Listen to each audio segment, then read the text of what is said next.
It was clash? yeah, it was just clashing, beef on site anytime. Like it wasn't. It was no more That's them. wild. There was no more talking between them. It was really only her brother and her that was really saving the fact that there was no war going on. Because anytime the mom seen her, she was just trying to kill her. Like All right, so describe the magic system in this book. What does that look like? Because you said that this was based on Nigerian, specifically Yoruba culture. So how did that go about? So there were different powers. You could have people that were healers. You had people that wielded the power of the elements. So there was a lot of people that, or not a lot of people. There were people that could fly because they could control air. That's OC There are shit. people that like could control the water, create like huge hurricanes or different storms, or maybe like thunder or lightning and things of that nature. But the mother, the thing about her, it was so crazy because she was on the side of like The non-power people. and she was so powerful. Like her ability was literally sucking the life out of like people around her, and like they would die. Like she would just suck their power and like use that to strike whatever was around her. So it was like she was legitimately like killing Like the population. what's shorty name from X-Men? Rogue.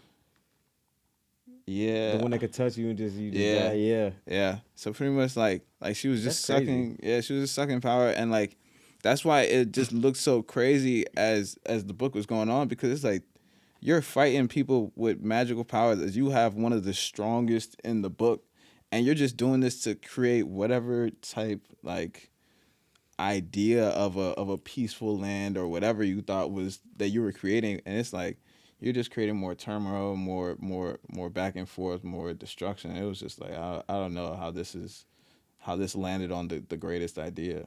I think, and that just like the lesson from that book as well, like especially how, well, family is one whole thing, but how power will corrupt. You know what I'm saying? Like, I think, especially in this day and age, it's very easy to see how there are haves and have-nots, especially when it comes to like politics and stuff like that. Because royalty, oligarchies turn into aristocrats, aristocrats turn into politicians, politicians and democracy is a whole thing.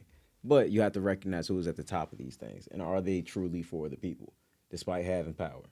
Right now, like there will be billionaires making laws for people who will never see 100 racks at one time. Hey, You see what I'm man, saying? We're getting started on this. But that's I understand where the book is coming from as well, because how can you relate?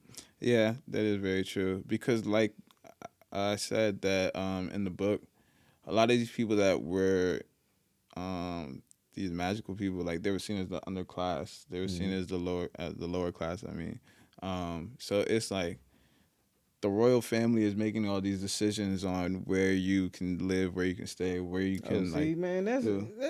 that's what's going on, right? Yeah. And it's like those people, especially for years, because this in this book, this was the return of magic. So magic wasn't in this land for a while, even though they were simply magic had been taken away from these people, but because it was still of their descent, they were still looked upon as that way. So even though they didn't have magic, they were still that underclass, and they were still that lower class. They were still that Bias and discrimination. Yeah, it was still that discrimination against them. So like once they got that power back, you just knew it was just gonna be an all out brawl, because at this point, like, you held me down for so long, you can't keep holding me down.